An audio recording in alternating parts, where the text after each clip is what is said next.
So hello everyone, आज का हमारा क्वेश्चन है several factors that lead to the emergence of e commerce in the market.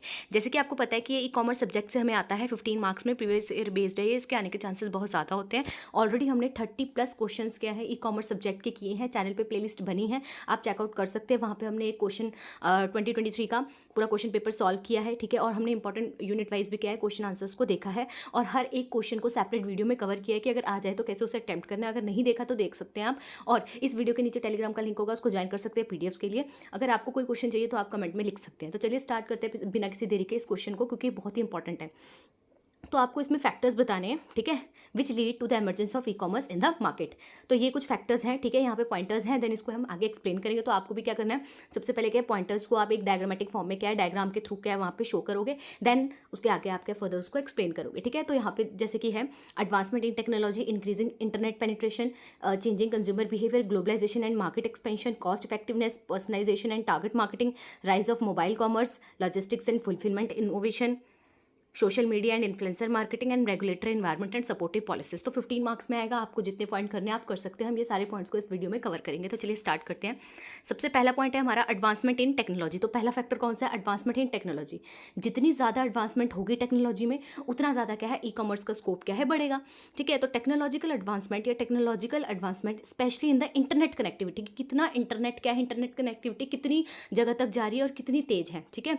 Digital payment system कैसा है, mobile devices कैसे हैं, एम कॉमर्स कैसा है, जितना अच्छा ये होगा, जितना इसमें टेक्नोलॉजी और एडवांस होगी, इससे क्या होता है, इजी हो जाता है बिजनेसेस के लिए कि वो रीच कर सकते हैं अपने कस्टमर को ऑनलाइन, ठीक है। And for the customer to shop conveniently, और कस्टमर के लिए भी क्या ये ईजी हो जाता है कि वो क्या है शॉपिंग कर सकते हैं conveniently from anywhere at any time, कहीं भी कभी भी किसी भी वक्त, ठीक है।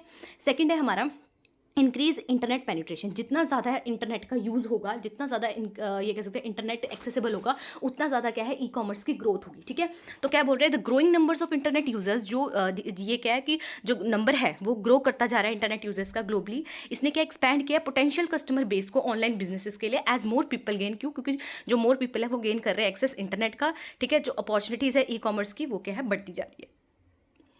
नेक्स्ट है हमारा चेंजिंग कंज्यूमर बिहेवियर। क्या बोल रहे हैं कि जो कंज्यूमर प्रेफरेंसेस है वो शिफ्ट हो रही है टूवर्ड कन्वीनियंस, कि उनको क्या कन्वीनियंट तरीके से शॉपिंग करनी है, फ्लेक्सिबिलिटी चाहिए उसमें, ठीक है।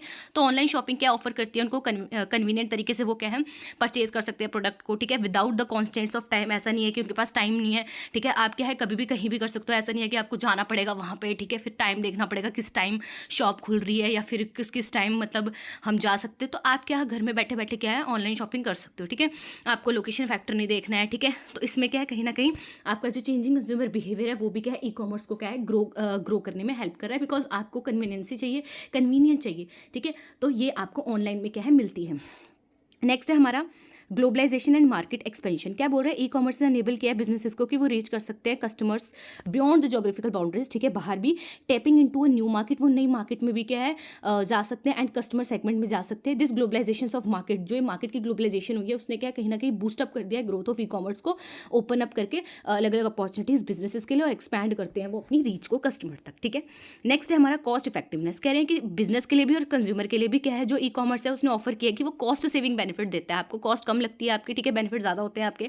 ऑनलाइन रिटेलर है वो क्या है ऑपरेट करते हैं लोअर ओवरहेड कॉस्ट में, जो उनकी ऑपरेटिंग कॉस्ट होती है वो कम आती है एज कंपेयर टू अगर ट्रेडिशनल वो खोलते। और कंज्यूमर है वो भी अपना टाइम सेव कर सकता है, मनी थोड़ी सी बचा सकता है, ठीक है, शॉपिंग ऑनलाइन करके, जैसे ट्रैवलिंग कॉस्ट नहीं लग रही है आपकी इस तरीके से। एंड अवॉइड कर सकते हैं हम कि जो हमने ट्रैवल जाना है या फिर पार्किंग एक्सपेंसेस होते हैं वो सारे बच जाते हैं। फिर है personalisation and target marketing. E commerce platform क्या है यूटिलाइज करते हैं डेटा को जो उनको मिलता है वेबसाइट से या फिर उन्हें जो मिलता है अपनी ऐप से। क्यों, क्योंकि जैसे हम सर्च करते हैं, ठीक है, अगर किसी प्रोडक्ट को कर रहे हैं तो वो सारा का सारा जो इन्फॉर्मेशन है वो क्या है और जिसकी मतलब जिसका वो प्रोडक्ट है उन्हें पता होता है, ठीक है, उनको एल्गोरिदम पता लगता है, तो वो कहीं ना कहीं उस अकॉर्डिंग फिर आपको रिकमेंडेशन देते हैं, सजेशंस देते हैं कस्टमर को। तो इससे क्या होता है आप अपने टारगेट मार्केटिंग कर सकते हो, आपके प्रोडक्ट को कौन लोग सर्च कर रहे हैं आप उन्हीं की प्रति फिर क्या है उनको ये कह सकते हो कि जो भी सेल्स निकल रहे हैं ये सब निकल रहे हैं आप उनको बता सकते हो, ठीक है। तो इसमें टारगेट मार्केटिंग होती है और पर्सनलाइज्ड एक्सपीरियंस आप दे सकते हो। जो टारगेट मार्केटिंग अप्रोच है इन्हांस करती है कस्टमर की एंगेजमेंट एंड सेटिस्फैक्शन, ठीक है। एंड इससे क्या है कहीं ना कहीं जो कस्टमर है वो भी क्या है बार बार आप ही के प्रोडक्ट को खरीदता है, तो इससे लॉयल्टी भी क्या है बढ़ती है।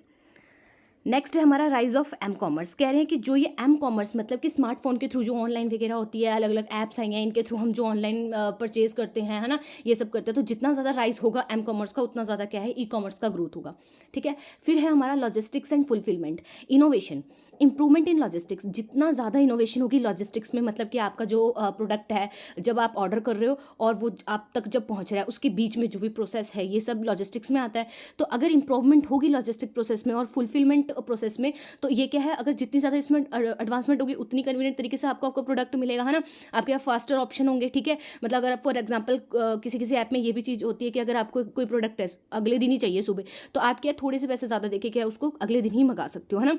तो कहीं ना कहीं जितनी अच्छी किसी चीज़ की लॉजिस्टिक्स होंगी, उतना ही क्या है हमारा कहीं ना कहीं ई कॉमर्स की ग्रोथ होगी। ठीक है। अगर अच्छा इन्वेंट्री मैनेजमेंट सिस्टम होगा, ठीक है, तो इससे क्या होता है, कहीं ना कहीं प्रोडक्ट को क्विकली ये कह सकते हैं पहुंचाया जाता है अपने कस्टमर से, और क्या है, कस्टमर का ओवरऑल शॉपिंग एक्सपीरियंस क्या और अच्छा होता है। ठीक है। नेक्स्ट है हमारा social media and influencer marketing. Social media platform क्या है, इसमें जैसे सोशल मीडिया प्लेटफॉर्म में आपने देखा होगा कि एड्स आती हैं। ठीक है। उसके थ्रू क्या है, आपको प्रोडक्ट के बारे में पता लगता है, या फिर क्या है, किसी जैसे इन्फ्लुएंसर से क्या है प्रोडक्ट की प्रमोशन करवाई जाती है। ठीक है। तो हम उसके थ्रू भी क्या है फिर उस प्रोडक्ट के बारे में जानते हैं। ठीक है। फिर हम खरीदते हैं। तो यही है कि इसमें क्या है, सोशल मीडिया मार्केटिंग हो सकती है, इन्फ्लुएंसर मार्केटिंग हो सकती है। ठीक है। फिर regulatory environment and supportive policies. Regulatory environment and supportive policies, governments and regulatory bodies है जो उन्होंने क्या है रिकॉग्नाइज किया है कि इंपॉर्टेंस है ई कॉमर्स की बहुत ज़्यादा।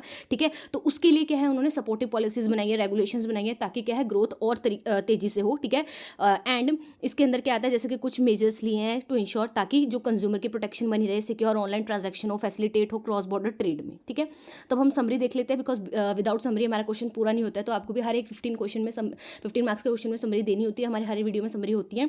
तो यहाँ क्या लिखा है कि this factors among others have collectively contribute to the emergence and rapid growth of e-commerce in the global marketplace। तो कह रहे हैं कि जितने भी फैक्टर्स हमने पढ़े हैं, ये क्या है, कलेक्टिवली मिल के क्या है कंट्रीब्यूट करते हैं emergence of rapid growth of e commerce in the global market place. ठीक है। तो होप आपको पूरा कंसेप्ट समझ आया हो, वीडियो पसंद आई हो। अगर वीडियो पसंद आई हो तो लाइक शेयर सब्सक्राइब जरूर करें, अगर सब्सक्राइब नहीं किया तो कर लीजिएगा, और जो भी मतलब जिसको समझ आता है वो लाइक भी कर दिया करिए।